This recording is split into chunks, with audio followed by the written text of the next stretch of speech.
This is Jen Heiss from the Plainfield Public Library coming to you with the instructions for this week's Curbside craft. We're going to be growing nasturtiums and salad greens in a recycled container. So we're going to start them from seed in a recycled container. Your kit includes the dirt, the seeds, the container, and the other supplies you need to make this what we call a self-watering container. The cuts are already made, but let me show you how they were done. We started with a 2-liter soda bottle, empty, rinsed out. Yours will have already been treated with bleach water. And you find the spot where it bows out. It has to be above that. You can draw a line. This one already has a seam. This bottle already has a seam, and to make things simpler for myself, I'm actually going to pinch the bottle and cut it with my scissors. You can also cut it with a knife. If you are not a responsible adult yet, please get a responsible adult to help you with this, because it can be a little tricky to cut the plastic. Then you're just going to cut all the way around the bottle so that you have a bottle cut in 2 halves.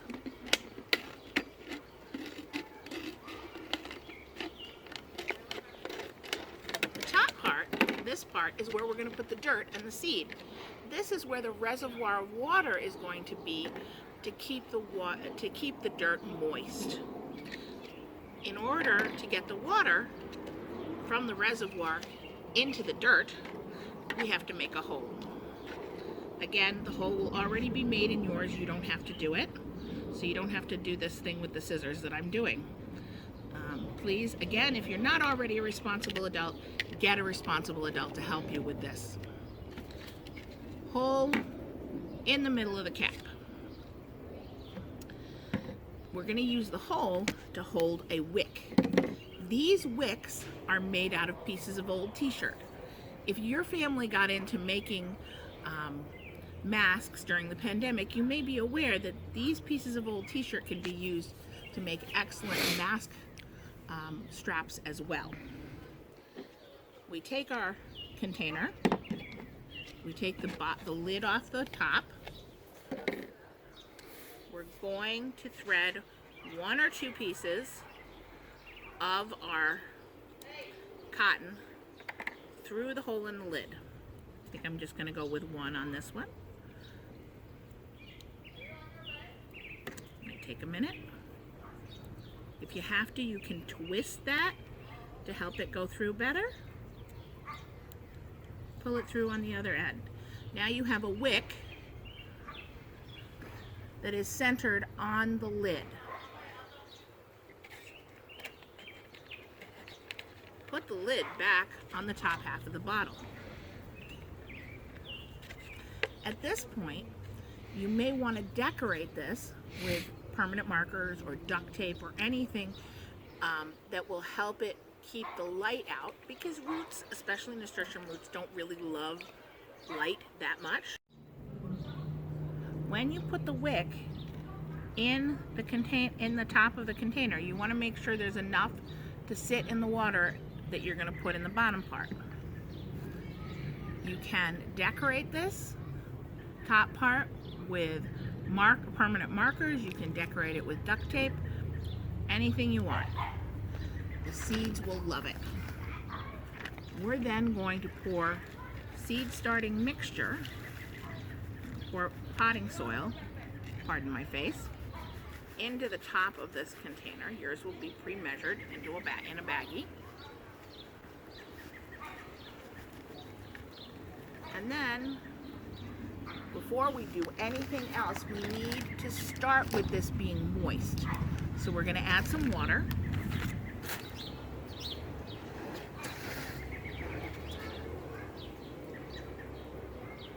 You don't want to make it too wet. we say moist, we want there to be enough water in there so that it holds together firmly. This is something you may want to do outside because, as you can see, my watering container is leaking. More water. Now, in my case, water is dripping through to the bottom. So I already have water in the bottom part, and that's fine. You may want to set this aside for a minute and let the water percolate through. You're looking for relatively damp soil because otherwise nothing will germinate. In my case, I'm just going to do this. Pour the water back in at the top so I get the second run through. Again, we're waiting for it to absorb enough so that it's kind of a damp but not too soggy mud. All right. If it gets too damp, just set your container aside until it dries out a little bit. Once you have your damp soil, it's time to plant. We're going to start with the nasturtium because that's the biggest. Now, your nasturtium seed is going to look something like this. Some people suggest that you should nip the end off the nasturtium seed. That's called scarification, but it's really hard to do that without damaging the seed. Other people say soak it for a couple of minutes. This is my Julia Child effect, where I've been soaking it here. I'm going to take it out. Don't soak it for more than a couple of hours. I'm going to make an indentation about half the length of my first finger joint, so up to about here. I'm going to set my seed in there and pull the dirt over it. Nasturtiums like to germinate in the dark, so they don't want sun looking at them while they're germinating. So this is your nasturtium, and as you can see, we put it in the middle. Then we can add additional plant seeds from the greens that are in here. So those will be in a separate envelope in your kit, and they're much smaller seeds.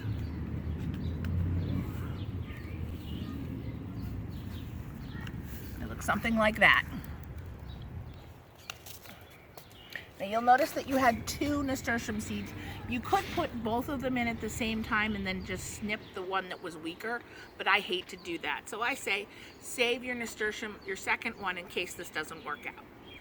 Now just make take 4 very small indentations around the outside of your container.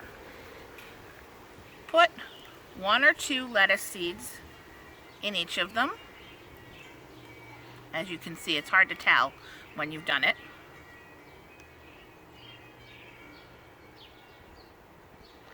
And then just pet the soil. Just pet it.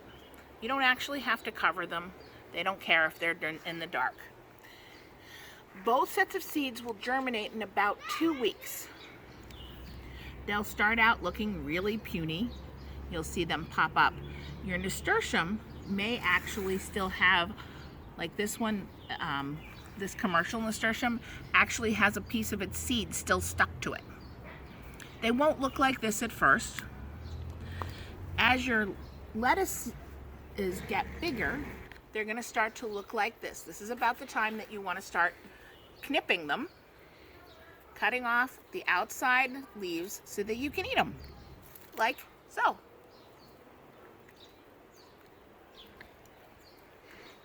Now, nasturtiums are also edible.